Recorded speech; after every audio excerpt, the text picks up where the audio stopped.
नमस्कार दोस्तों, मैं सुरेंद्र कुमार धाकड़ आपका बहुत बहुत स्वागत करता हूं सर्वर कोचिंग संस्थान के ऑनलाइन प्लेटफॉर्म पे। दोस्तों, हम लोग डिस्कस कर रहे थे अफ्रीका महाद्वीप। हम लोग बात कर रहे थे अफ्रीका कॉन्टिनेंट की, और अफ्रीका कॉन्टिनेंट में पिछली क्लास हमने की थी। उस क्लास के अंतर्गत अपन लोगों ने कुछ चीज़ें देख ली थी, जिसमें अपने अफ्रीका महाद्वीप की लोकेशन देखी। उसके बाद हम लोगों ने इसी महाद्वीप के अंतर्गत अपने देखा कि इस महाद्वीप से तीनों रेखाएं गुजरती है, आपकी कर्क रेखा, मकर रेखा और विषुवत रेखा गुजरती है। वो कौन कौन से देशों से होकर गुजर रही है उसके बारे में देखा था हम लोगों ने दोस्तों। उसके बाद हम लोगों ने बात की थी इसके रिलीफ्स की, रिलीफ से पहले बात की थी हम लोग इसकी वाटर बॉडी की बात की थी कि कौन कौन सी वाटर बॉडी की इसके चारों तरफ दिखाई दे रही है, हमको कौन सा समुद्री क्षेत्र दिखाई दे रहा है चारों तरफ, उसकी बात की। उसमें हमने जल संधियों की भी बात की थी इसके अंतर्गत। फिर इसी के साथ हमने जोड़ा था दोस्तों यहाँ का जो मरुस्थलीय क्षेत्र है, इसके अंतर्गत कौन कौन सी जनजातियां हैं जो निवास कर रही है, उनकी बात की थी हम लोगों ने। उसके बाद हम लोगों ने रिलीफ्स की बात की थी। अच्छा, रिलीफ्स की बात की थी दोस्तों पिछली क्लास में। ये थोड़ा सा करेक्शन कर लीजिएगा आप लोग। ये जो ड्रेसडेन है, इस ड्रेसडेन श्रेणी की जगह आप लोग इसको ड्रैकन्सबर्ग कर दीजिएगा।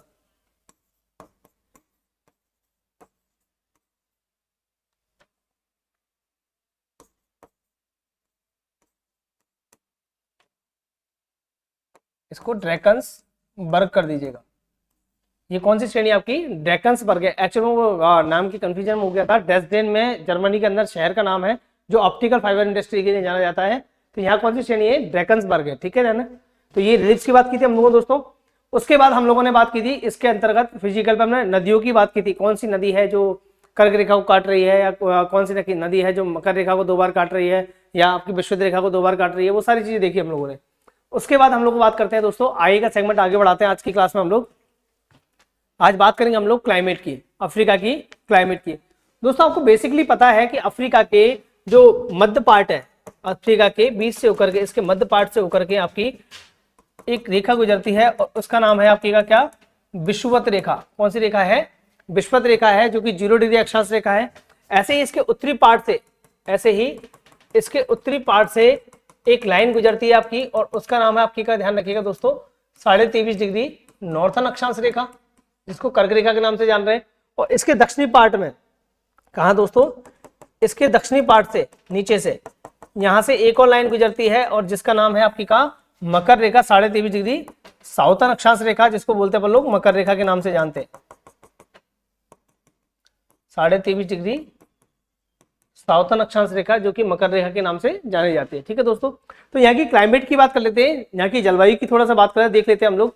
देखो, इस क्षेत्र के अंतर्गत ये 3 रेखाएं तो गुजरती है इस महाद्वीप में से, कर्क रेखा, मकर रेखा, विषुवत रेखा तो गुजरती है। उसके अलावा यहाँ से देखो दूसरा क्या है, यहाँ से इसके नॉर्थन पार्ट से, इसके उत्तरी हिस्से से यहाँ से एक करंट आता है, जलधारा आती है, इसका नाम है कनारी करंट। इसका नाम है कनारी जलधारा।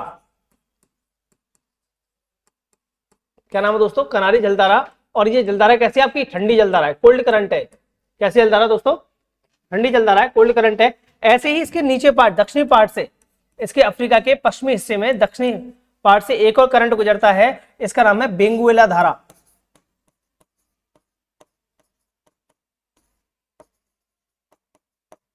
ये भी कैसा है दोस्तों? ये भी आपका याद रखिएगा आप लोग, ये भी कैसा है आपका? ठंडा करंट है, कोल्ड करंट है। ये कैसी धारा है आपकी? ठंडी धारा है। ऐसे ही इसके इस पार्ट से देखें हम लोग, उत्तरी पार्ट से देखें हम लोग, इधर पूर्वी हिस्से में देखें इसके में, तो यहां से एक करंट निकलता है, जिसका नाम है आपके का अगुलहास करंट। इधर से, ठीक है, ये करंट निकलता है, इसका नाम है अगुलहास,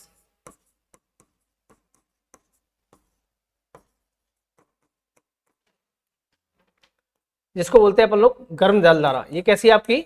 गर्म जलधारा है। कैसी है दोस्तों? ये कैसी है आपकी? गर्म जलधारा है। तो समझ लें इस बात को दोस्तों, इसकी क्लाइमेट पे क्या प्रभाव डाल रही है, ये ठंडी जलधारा के कारण से क्या प्रभाव पड़ता है, या गर्म जलधारा की वजह से क्या प्रभाव पड़ता है, तीनों लाइनों के गुजरने से क्या प्रभाव पड़ता है, उसकी बात करें हम लोग। तो देखो दोस्तों, ज्यादा डीपली जाने की जरूरत नहीं, हमको इतना समझना है कि जहां से विषुवत रेखा गुजरती है, जिस क्षेत्र से इसके मध्य पार्ट से कौन सी निकलती है आपकी? विषुवत रेखा गुजरती है। तो विषुवत रेखा वाले क्षेत्र में जो करंट बनेगा आपका, विषुवत रेखा वाले क्षेत्र के अंदर जो जलवायु की बात करें, तो यहाँ टेम्परेचर कैसा रहेगा आपका? उच्चतम तापमान रहेगा। यहाँ तापमान कैसा रहेगा? हाई टेम्परेचर रहेगा यहाँ पे। और हाई टेम्परेचर की वजह से यहाँ क्या चलेंगी, हर दिन क्या होगा? संवहनीय वर्षा होगी। यहाँ पे यहाँ क्या होगी? हर दोपहर बाद में संवहनीय क्या होती है? वर्षा होती है। और यहाँ जो संवहनीय वर्षा होती है, इसलिए मतलब क्या हुआ, यहाँ की जो जलवायु है उसमें क्या होगी? आर्द्रता होगी। तो ये कैसी जलवायु होगी? यहाँ पे उष्ण आर्द्र जलवायु। यहाँ कौन सी जलवायु होगी? उष्णाद्र। कौन सी जलवायु होगी दोस्तों? उष्णाद्र जलवायु।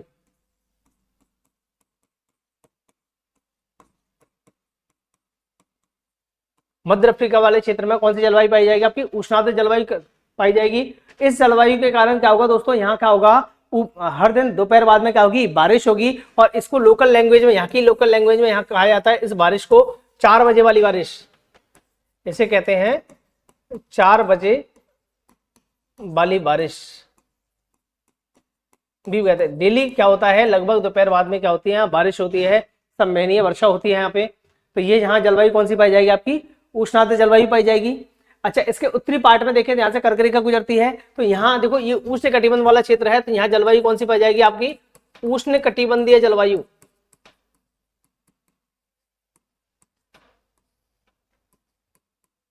यहाँ कौन सी जलवायु पाई जाएगी दोस्तों? उष्ण कटिबंधीय जलवायु। ऐसे यहाँ पे मकर रेखा के यहाँ पे भी कौन सी पाई जाएगी? आपकी उष्ण कटिबंधीय जलवायु। यहाँ भी कौन सी पाई जाएगी? आपकी उष्ण कटिबंधीय जलवायु पाई जाएगी आपकी। और इस उष्ण कटिबंधीय जलवायु के अंतर्गत जो घास भूमि होगी, यहाँ जो उष्ण कटिबंधीय जलवायु के अंतर्गत जो घास भूमि होती है, उस घास भूमि को कहते हैं सवाना। सवाना घास भूमि, या बोल सकते हैं हम लोग सूडान तुल्य। क्या बोल सकते हैं? सवाना या सूडान तुल्य बोल सकते हैं इसके लिए। ठीक है दोस्तों, ध्यान रखिएगा इसको, जलवायु पे क्या इफेक्ट है? सूडान तुल्य। उष्ण कटिबंधीय क्षेत्र में कौन सी घास भूमि पाई जाएगी? सवाना प्रकार के वन पाए जाएंगे, घास पाई जाएगी यहाँ पे, सूडान तुल्य वनस्पति होगी यहाँ पे। देखना दोस्तों, समझना है। इसके अलावा अंदरूनी पार्ट के अलावा यहाँ नॉर्थन पार्ट में यहाँ पे क्या है? भूमध्य सागर के इफेक्ट के कारण क्या होगी? आपकी भूमध्य सागरीय जलवायु। यहाँ कौन सी होगी? आपकी भूमध्य सागरीय जलवायु। यहाँ आएगी आपकी कौन सी दोस्तों? भूमध्य सागरीय जलवायु। इस क्षेत्र में कौन सी जलवायु होगी? भूमध्य सागरीय। मतलब अफ्रीका के नॉर्थन तट पे, उत्तरी तट के ऊपर कौन सी जलवायु का प्रभाव रहेगा? आपकी का भूमध्य सागरीय जलवायु का प्रभाव रहेगा यहाँ पे ऊपर। ठीक है, ऐसे ही आपका जो अफ्रीका का पार्ट है, साउथ अफ्रीका का पार्ट है, यहाँ क्या है? ये कौन से कटिबंध में आएगा? आपका शीतोष्ण में आएगा। ये कौन से कटिबंध में आएगा? शीतोष्ण कटिबंध में आएगा। और इसके अंदर जो घास के मैदान पाए जाएंगे शीतोष्ण कटिबंधीय, उनको बोलते हैं बेल्ट। उन्हें बोलते हैं क्या? बेल्ट। इन घास के मैदानों को क्या बोलेंगे दोस्तों? बेल्ट बोलेंगे। जो शीतोष्ण कटिबंधीय घास के मैदान है उनको क्या बोलेंगे? बेल्ट बोलेंगे। ऐसे ही उत्तरी, इसके अंदर जो उष्ण कटिबंधीय है, यहाँ जो घास के मैदान है उनको क्या बोलेंगे? अपन लोग सवाना वनस्पति कहेंगे, या सवाना घास के मैदान कहेंगे इनको। ठीक है, उत्तरी भूमध्य सागर के पास में क्या कौन जलवायु पाई जाएगी? यहाँ पे भूमध्य सागर जलवायु। ध्यान रखना दोस्तों, यहाँ क्या होती है? प्रतिदिन बरसात होती है उष्णाद्र जलवायु के अंतर्गत। यहाँ क्या होगी? गर्मी, सिर्फ गर्मियों के अंदर बारिश होती है, जो भी बहुत कम बरसात होती है यहाँ पे। ठीक है, जो भी इसके पश्चिमी हिस्से की तरफ बात करें तो यहाँ पे कोल्ड करंट की वजह से हाई प्रेशर क्षेत्र बनता है, और उसकी वजह से क्या होगा? यहाँ पे क्या होगा? आपके पे यहाँ बारिश क्या होगी? कम होगी, बहुत ज्यादा। ठीक है, और जबकि यहाँ पे भूमध्य सागरीय जलवायु वाले क्षेत्र के अंदर सर्दियों में बारिश होती है। कब होती है बारिश? सर्दियों में। और यहाँ मेडागास्कर है, यहाँ कौन सा है? ये कौन सा आपका आइलैंड है? मेडागास्कर है, जहाँ सर्वाधिक बारिश क्या होती है? अफ्रीका के अंतर्गत सर्वाधिक बारिश होती है। कहाँ होती है? आपकी मेडागास्कर में होती है दोस्तों। ठीक है, ये जलवायु की बेसिक बात हुई दोस्तों, कि जलवायु पे आप ध्यान रखिएगा। 4 बजे वाली बरसात कहाँ होगी? आपकी अफ्रीका के मध्य भाग में, जहाँ उष्णाद्र जलवायु पाई जा रही है। उसके बाद में आपकी उष्ण कटिबंधीय जलवायु कर्क रेखा, मकर रेखा के पास मिलेगी, जहाँ सवाना तुल्य घास भूमि मिलेगी। और नीचे दक्षिण अफ्रीका वाले क्षेत्र के अंदर शीतोष्ण कटिबंधीय जलवायु रहेगी, जिसके अंतर्गत घास के मैदान क्या बनेंगे? आपके बेल्ट घास के मैदान कहलाएंगे। ऐसे ही नॉर्थन पार्ट के अंदर, उत्तरी पार्ट के अंदर जो भूमध्य सागर है उसके पास में भूमध्य सागरीय जलवायु पाई जाएगी। इसको ध्यान रखिएगा दोस्तों। ठीक है, आगे बात करते हैं नेक्स्ट सेगमेंट की। हम लोग नेक्स्ट सेगमेंट देखते हैं अफ्रीका के अंतर्गत कृषि भूमि को देखते हैं, कि अफ्रीका की पॉलिटिकल एस्पेक्ट की बात करते हैं हम लोग, कि पॉलिटिकल रूप से अफ्रीका में कौन कौन सी चीजें या दिखाई देती है हमारे लिए। तो समझते हैं इस बात को दोस्तों। ध्यान रखना, अफ्रीका के अंतर्गत ज्यादातर आपका जो कृषि भूमि क्षेत्र है, क्या है दोस्तों? कृषि भूमि क्षेत्र है वो ओनली 10% है। कृषि भूमि कितनी है? अफ्रीका के क्षेत्र पे केवल 10% भाग पे क्या होती है? खेती होती है। ओनली 10% भाग पे क्या होगी दोस्तों? खेती होती है। अगर बात करें अपन लोग, तो ये देखो, यहाँ दिख रहा होगा आपको सोमालिया। यहाँ कौन सा देश दिख रहा है आपको? सोमालिया। इसके ऊपर दिख रहा है आपको इथियोपिया। इथियोपिया के बाद में आपको दिख रहा होगा इरिट्रिया, और इधर लिख रहा होगा आपको जिबूती। कौन सा है? जिबूती। मतलब मैं लिख दूं कि इरिट्रिया, जिबूती, इथियोपिया और आपका कौन सा है? सोमालिया। ये चारों देश सम्मिलित रूप से क्या कहलाते हैं? आपके हॉर्न ऑफ अफ्रीका के नाम से जाने जाते हैं। क्या कहलाते हैं दोस्तों? Horn of Africa, horn of Africa के नाम से जाने जा रहे हैं। और क्या जाने जा रहे हैं आपके, ध्यान रखना, इसके अंतर्गत आपका इरिट्रिया,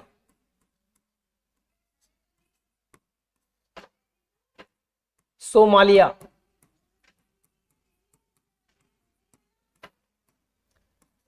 जिबूती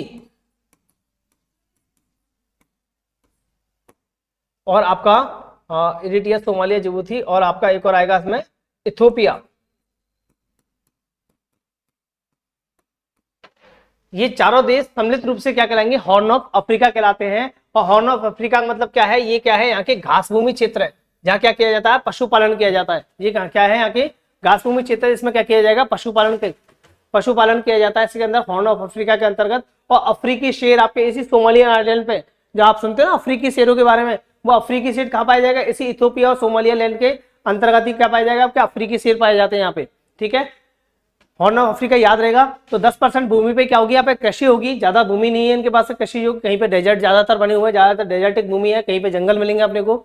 इसकी बात कर रहे हैं हम लोग आगे। तो कृषि भूमि भी बात करें तो ज्यादातर यहाँ की जो मूल फसल है, यहाँ की जो खाद्यान्न फसल है, उसमें आगे आता है दोस्तों रतालू। ध्यान रखिएगा आप लोग, क्या आएगा, रतालू। और रतालू के साथ आता है कसावा, रतालू के साथ कसावा इसके मुख्य खाद्यान्न फसलों में आते हैं। उसके अलावा मक्का का भी यहाँ क्या किया जाता है, उत्पादन, यहाँ क्या किया जाता है, मक्का का भी उत्पादन किया जाता है। अब पर्टिकुलर हिस्से की बात कर लेते तो दोस्तों, ये तो मोटी बात हुई, ऊपर से बात की हम लोगों ने कि मुख्य खाद्यान्न फसलों में रतालू और कसावा काउंट होते हैं। या यहाँ की मुख्य खाद्यान्न फसल कौन सी हो जाएगी, इसकी मक्का हो जाएगी यहाँ की मुख्य खाद्यान्न फसल।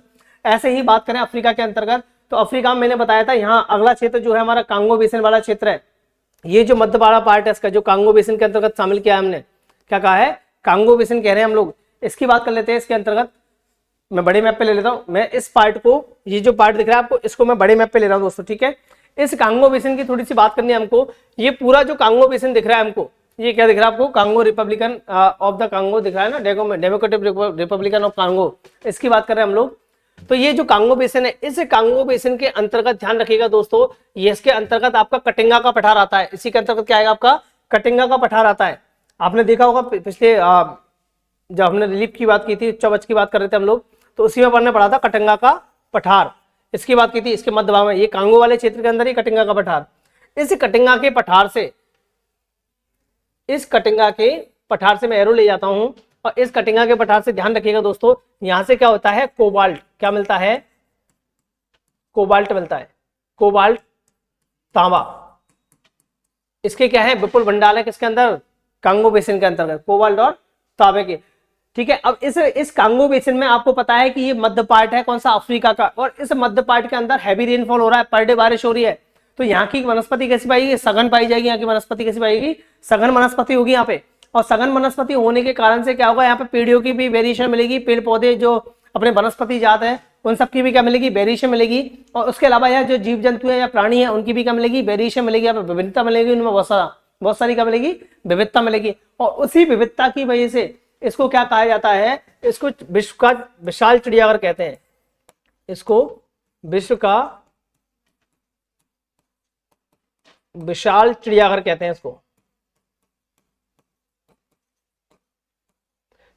क्योंकि यहाँ क्या है, वन्य जीवों की क्या है, बहुत सारी वेरिएशंस मिल रही है, बहुत सारी वैरायटी मिल रही है यहाँ पे। और उस वेरिएशन की वजह से इसको क्या कह दिया है, विश्व का विशाल चिड़ियाघर कह दिया, किसको, पूरे कांगो बेसिन को। अच्छा, मैंने ये भी बताया था आपको पहले कि इस कांगो बेसिन से कांगो नदी गुजरती है, जिसको जायरे के नाम से जान रहे हैं, और वो कर्क रेखा को, सॉरी, विषुवत रेखा को 2 बार काटती है।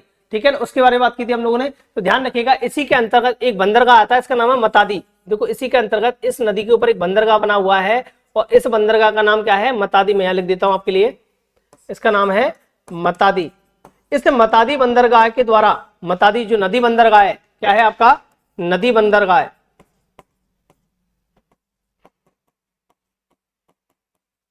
इस मतादी बंदरगाह के द्वारा क्या करते हैं, हम अटलांटिक ओशन तक पहुंचते हैं। इस नदी के माध्यम से कहां तक पहुंचते हैं, अटलांटिक ओशन तक पहुंचते हैं, जो कहां पड़ेगा आपका, ये भी कहां पड़ता है आपका, कांगो बेसिन के अंदर दिखाई देता है हमारे लिए, कौन सा, मतादी। ध्यान रखिएगा इसको, मतादी को भी इंपॉर्टेंट बंदरगाह है। और कांगो नदी में बाकी चीजें मैं आपको बता चुका हूँ, नदी के अंतर्गत कौन कौन से इसमें बात कर रहे थे हम लोग, कौन कौन से इसमें क्या बोलते हैं, बांध डैम बने हुए हैं, उनकी बात कर रहे हैं हम लोग। वाटरफॉल की बात कर ही चुके थे हम लोग। आगे देखते हैं हम लोग दोस्तों, नेक्स्ट सेगमेंट की बात करते हैं इसी के अंतर्गत। तो नेक्स्ट सेगमेंट के अंतर्गत इसमें आता है कौन सा, नाइजीरिया। अपन नाइजीरिया, इसके अंतर्गत कौन सा आ रहा है आपका, नाइजीरिया आ रहा है। अपन मैप पे देख ले नाइजीरिया की लोकेशन कहाँ है। तो नाइजीरिया देखो दोस्तों यहाँ है, नाइजीरिया कहाँ है अपना, यहाँ पे इस लोकेशन पे क्या है अपना देश दिखता है अपने को, कौन सा, नाइजीरिया। और इस नाइजीरिया से ध्यान रखना, इस नाइजीरिया वाले क्षेत्र से याद रखिएगा आप लोग दोस्तों, यहाँ से किसका उत्पादन किया जाता है आपका, तो पाल्म ऑयल का। किसका करते हैं, पाल्म ऑयल। पाल्म ऑयल का क्या किया जाता है, यहाँ से उत्पादन किया जाता है, किससे, नाइजीरिया से। इस नाइजीरिया से किसका करेंगे हम लोग, पाल्म ऑयल का क्या करते हैं, उत्पादन करते हैं। ये ध्यान रखिएगा दोस्तों, पाल्म ऑयल कहां से होगा आपका, नाइजीरिया से होता है। ठीक है, पाल्म ऑयल के अलावा यहां से और उत्पादित होता है मूंगफली। और क्या उत्पादित होगा आपका, मूंगफली उत्पादित होता है, पाल्म ऑयल। पाल्म ऑयल वनस्पति तेल को कहते हैं, ध्यान रखना। उसके अलावा किसका उत्पादन करते हैं, मूंगफली का। अच्छा, इस नाइजीरिया से होके आपको याद होगा कि यहाँ से एक नाइजर नदी निकल के आ रही थी, और नाइजर की सहायक के तौर पे एक नदी है, इसका नाम है बेन्यू।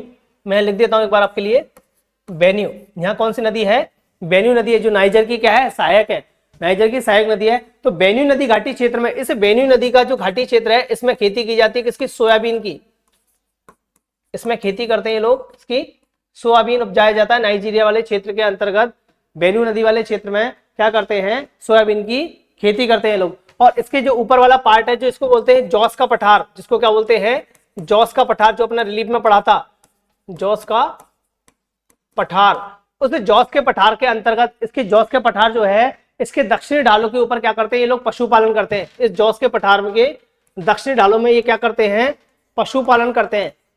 और पशुपालन करने वाली जो जनजातियां हैं, सॉरी जनजाति क्या, यहाँ की जो लोग हैं, पशुपालन करने वाले जो लोग हैं, वो अलग अलग नाम से जाने जाते हैं। जैसे कि वे लोग जो मुस्लिम हैं, वे लोग जो क्या है यहाँ निवासी हैं और मुस्लिम हैं, साथ में क्या करते हैं, वो खेती करते हैं, मतलब कृषक है, खेती करते हैं, मतलब कह सकते हैं मतलब क्या है, कृषक है।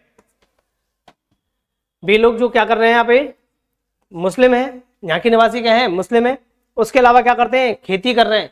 मुस्लिम के साथ साथ ध्यान रखिएगा दोस्तों, दो चीजें आती हैं, मुस्लिम है और क्या कर रहे हैं, खेती कर रहे हैं। तो इनको कहते हैं हाउसा। इनको क्या कहते हैं, हाउसा। इनको क्या कहते हैं, हाउसा। ये लोग, ऐसे लोग क्या किस नाम से जाने जाएंगे, हाउसा के नाम से जाने जाएंगे। अगर कोई मुस्लिम है, इस देश का निवासी क्या है, जो मुस्लिम है और साथ में क्या करता है, वो पशुपालन करता है, क्या कर रहा है, पशुपालन कर रहा है, तो कहलाएगा वो फुलानी। वो कहलाएंगे फुलानी, फुलानी कहलाते हैं वो लोग। ठीक है, ऐसे ही जो यहाँ के ईसाई लोग हैं, जो यहाँ के निवासी ईसाई हैं और जो समृद्ध हैं, वो कहलाते हैं यहाँ के जो ईसाई हैं और क्या है, साथ में समृद्ध भी हैं, वो लोग कहलाएंगे येरुवा। ये लोग कहलाते हैं येरुवा। ध्यान रखिएगा दोस्तों, इन टर्मिनोलॉजी को थोड़ा सा ध्यान रखिएगा कि अपने नाइजीरिया के अंतर्गत क्या हो रहा है। मैं वापस रिपीट कर देता हूं एक बार। नाइजीरिया जाना किसके लिए जा रहा है, कि नाइजीरिया से क्या हो रहा है, उत्पादन मूंगफली का, पाम ऑयल का उत्पादन हो रहा है। यही नाइजीरिया से ही नाइजर नदी निकलती है, आपकी निकल के आती है यहाँ से, और इसी की सहायक नदी कौन सी, बेन्यू है। और इस बेन्यू नदी की घाटी के अंदर क्या करते हैं, सोयाबीन की खेती की जाती है। इसके ऊपर उत्तरी पार्ट के अंदर कौन सा पठारी क्षेत्र है आपका, जॉस का पठार है। और जॉस के पठार के दक्षिणी ढालों पे क्या करते हैं लोग, पशुपालन करते हैं। और यहाँ के लोग जो पशुपालन करते हैं, उनको अलग अलग नामों से जाना जाता है। वे लोग जो पशुपालन के साथ साथ पशुपालन भी कर रहे हैं, और वो मुस्लिम लोग हैं, पशुपालन और मुस्लिम लोग हैं, वो फुलानी कहलाते हैं। जो पशुपालन कर रहे हैं, सॉरी, जो लोग मुस्लिम हैं और जो कृषि कर रहे हैं, वो लोग अलग नाम से जाने जाते हैं, जिनको बोलते हैं हाउसा। और जो यहाँ के ईसाई लोग हैं, यहाँ निवासी ईसाई हैं, वो कहलाते हैं येरुवा। वो लोग क्या कहलाएंगे, आपके येरुवा के नाम से जाने जाएंगे। उसके अलावा यहाँ इस क्षेत्र से ध्यान रखना, नाइजीरिया वाले क्षेत्र से ध्यान रखना दोस्तों, यहाँ से पेट्रोलियम भी मिलता है। यहाँ से क्या मिलेगा आपको, पेट्रोलियम। यहाँ से पेट्रोलियम भी मिलता है इस क्षेत्र से। उसके अलावा पेट्रोलियम और कहां से मिलता है, अफ्रीका के अंतर्गत। तो बात करते हैं हम लोग दोस्तों, अफ्रीका के अंतर्गत पेट्रोलियम आपका ये देश है लीबिया। लीबिया, अल्जीरिया, यहां से भी क्या मिलता है दोस्तों, पेट्रोलियम मिलता है। लीबिया और अल्जीरिया से भी क्या मिलेगा दोस्तों, यहाँ पे पेट्रोलियम मिलता है अफ्रीका के अंतर्गत। और यहाँ ध्यान रखिएगा, इस लीबिया के अंतर्गत ही आपको एक जगह है, और इस जगह का नाम है अल जजीबा।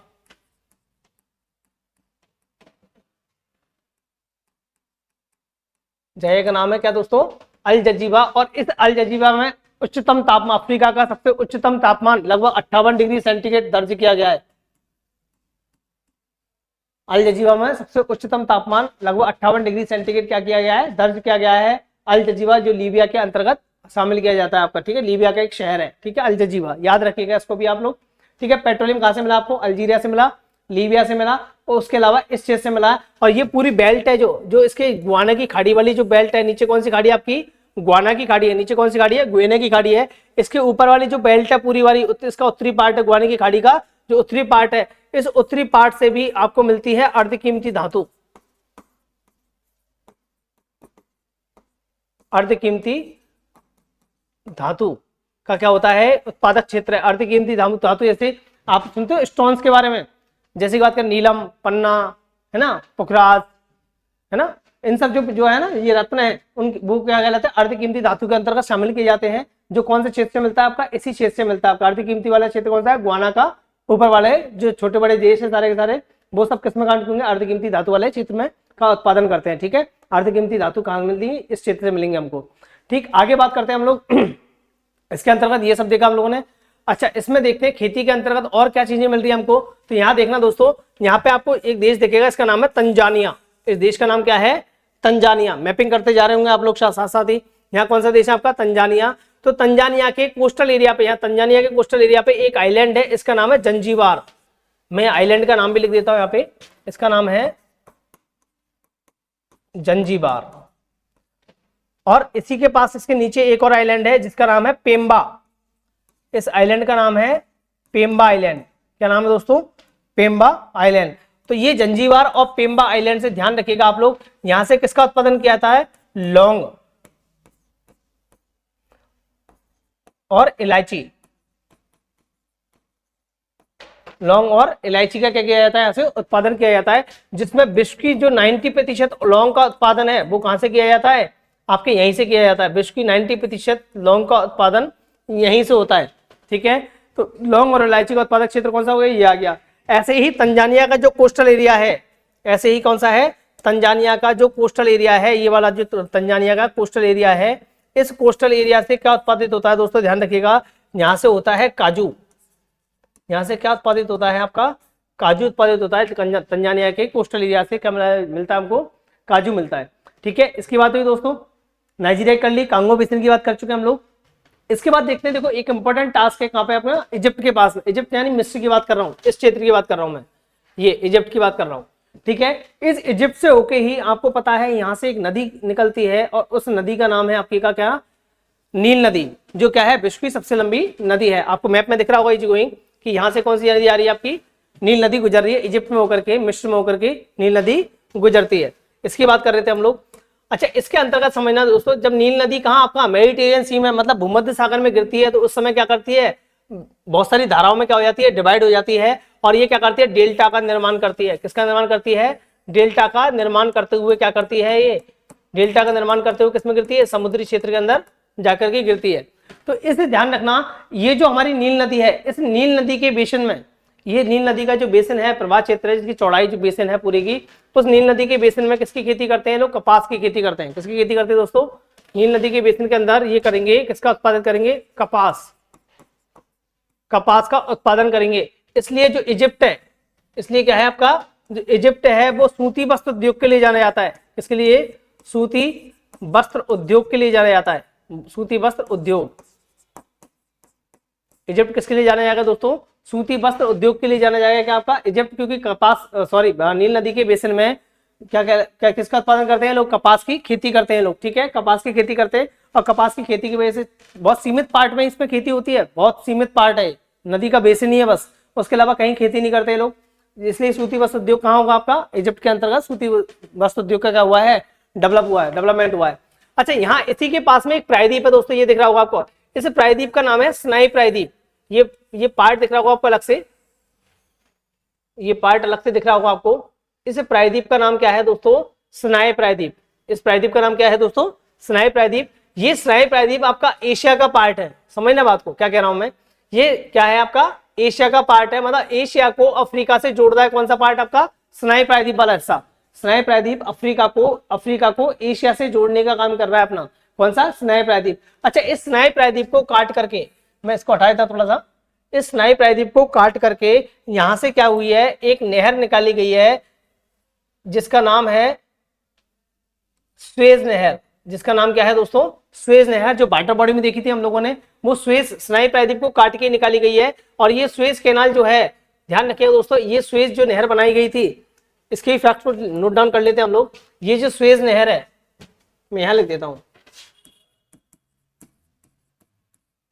स्वेज नहर निर्माण आपका कब हुआ है, ध्यान रखिएगा आप लोग। ये इसका निर्माण हुआ है आपका 1869 ईस्वी में। कब हुआ है? 1869 ईस्वी में क्या हुआ है? सुएज नहर का निर्माण हुआ है। जब इसका निर्माण हुआ था तब इसकी लंबाई टोटल मिला करके 164 किलोमीटर थी सुएज नहर की, 164 किलोमीटर थी। लेकिन 2015 लेकिन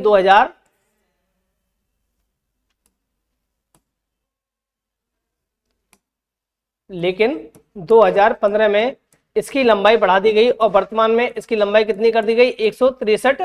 193 किलोमीटर तक इसको क्या कर दिया गया? लंबा कर दिया गया इसको। ठीक है, ये सुएज नहर के निर्माण के दौरान में कुछ पहलू थे, पॉइंट थे। इसके अलावा बात कर लेते हैं कि सुएज नहर के जो बंदरगाहों की बात कर ले, तो सुएज नहर के दक्षिण में स्थित बंदरगाह का नाम है पोर्ट सुएज। क्या नाम है दोस्तों? उसका नाम है पोर्ट सुएज, सुएज बंदरगाह। और ऐसे ही इसके ऊपर जो नॉर्थन पार्ट में जो बंदरगाह स्थित है उसका नाम है पोर्ट सईद, पोर्ट सईद। कहां है आपका? इसका उत्तरतम जो भूमध्य रेखा, भूमध्य सागर में स्थित बंदरगाह है वो कौन सा है? पोर्ट सईद है। और जो रेड सी के पास में जो इसका बंदरगाह है उसका नाम क्या है आपके का? Port Suez. ठीक है, इसको भी याद रखिएगा आप लोग। ये बात हुई किसकी दोस्तों? इजिप्ट की बात हुई ओवरऑल। अभी बात कर लेते हैं थोड़ा सा हम लोग इसके बारे में कि अफ्रीका की कुछ फैक्चुअल विजुअल में देख लेते हैं एक बार कि अफ्रीका के अंतर्गत, ध्यान रखिएगा आप लोग दो तीन चीजों का, कि अफ्रीका जो महाद्वीप है हमारा, ये अफ्रीका महाद्वीप के अंतर्गत आपको कोबाल्ट, तांबा, बॉक्साइट, मैग्नीज,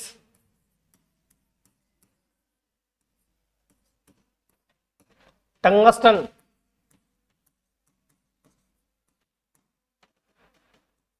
आदि धातुओं के अम्ल भंडार बहुतायत में ये क्या हुआ है? यहाँ क्या मिले हैं? इनके भंडार मिले हैं, भयंकर मतलब खनिज उपलब्ध है सारे के सारे। लेकिन यहाँ क्या नहीं है? अफ्रीका के अंतर्गत कौन से तत्व नहीं मिलते अपने? तो ध्यान रखिएगा, अफ्रीका के अंतर्गत यहाँ पे लोहा अयस्क, लोहा, और कौन सा आपका? कोयला, लोहा और कोयला, ये दोनों के दोनों क्या होते हैं? यहाँ नहीं मिलते हैं दोस्तों, अफ्रीका के अंतर्गत बहुत ही कम मात्रा में मिलते हैं। इसी की वजह से यहाँ पे लोह इस्पात उद्योग का क्या हुआ है? विकास नहीं हो पाया यहाँ पे। यहाँ उसमें समस्या आई है, लोह इस्पात उद्योग के डेवलपमेंट में क्या आई है? समस्या आई है अफ्रीका के अंतर्गत। उसके अलावा बात करें इनके भंडार मिले, उसके अलावा बात करें अपन लोग सोने का, गोल्ड, सोना, हीरा और प्लेटिनम, इन धातुओं के उत्पादन में विश्व में प्रथम स्थान पे है।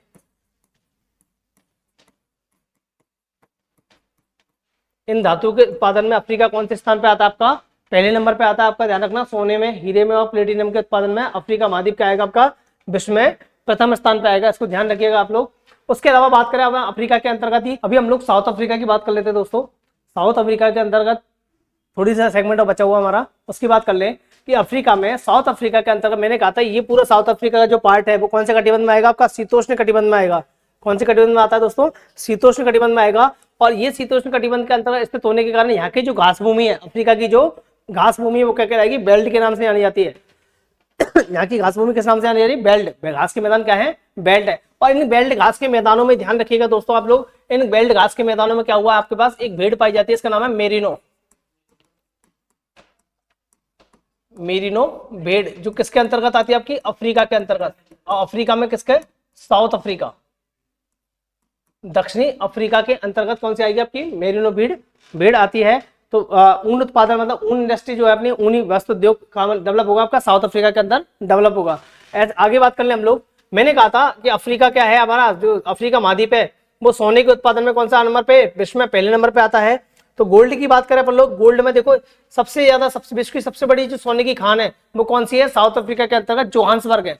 तो उसका नाम क्या है? जोहान्सबर्ग है, जो कि क्या है आपकी? विश्व की सबसे बड़ी सोने की खान है।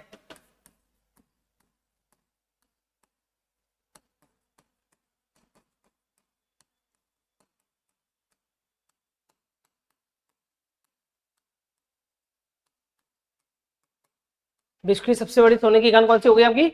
जोहान्सबर्ग, इसको याद रखिएगा, जोहान्सबर्ग को। उसके अलावा देखो दोस्तों, इसके अलावा एक और है जहां से हीरा मिलता है, वो कौन सी आपकी? किम्बरले। एक और मिलती है जगह साउथ अफ्रीका के अंदर, कौन सी है? किम्बरले। और ये किम्बरले से क्या मिलेगा? यहाँ से हीरा। यहाँ से क्या मिलता है? हीरा मिलता है यहाँ से, ठीक है। किम्बरले से क्या उत्पादित होगा? यहाँ से हीरा उत्पादित होता है। उसके अलावा दोस्तों यहाँ ध्यान रखिएगा आप लोग, इसका जो कैप्टन बंदरगाह है, ये सबसे दक्षिणतम स्थित अफ्रीका का जो बंदरगाह है वो कौन सा है? Cape Town. अफ्रीका का सबसे दक्षिणतम स्थित बंदरगाह है।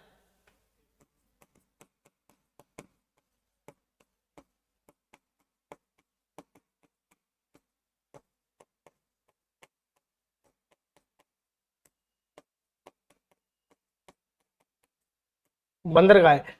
अच्छा, यहाँ की जो कैपिटल है अफ्रीका की, जो राजधानी की बात करें हम लोग अफ्रीका की कैपिटल की, तो देखो यहाँ की जो कैपिटल है वो 3 पार्टों में दिखेगी अपने को। यहाँ की प्रशासनिक राजधानी अलग है, यहाँ की न्यायिक राजधानी अलग है, और यहाँ की वैधानिक राजधानी भी क्या है? अलग है पूरी तरह से। तो देख लेते हैं एक बार, कौन सी राजधानी प्रशासनिक है, कौन सी इनकी वैधानिक है, इनकी कौन सी है? न्यायिक है। तो देखना यहाँ पे ऊपर नॉर्थ पार्ट में यहाँ पे एक जगह दे रखी है, उसका नाम है, शहर का नाम प्रिटोरिया। जगह का नाम क्या है? शहर का नाम प्रिटोरिया है। और ये प्रिटोरिया क्या है? इसी का नाम चेंज कर दिया है अभी, प्रिटोरिया शहर का नाम चेंज करके अब कर दिया है तस्वाने। इसका नाम चेंज करके क्या कर दिया दोस्तों? इसका नाम कर दिया है तस्वाने, नाम कर दिया है शहर का। और ये तस्वाने क्या है? ध्यान रखना, यहाँ की प्रशासनिक राजधानी है। साउथ अफ्रीका की क्या है? ये प्रशासनिक राजधानी, ध्यान रखिएगा इसको।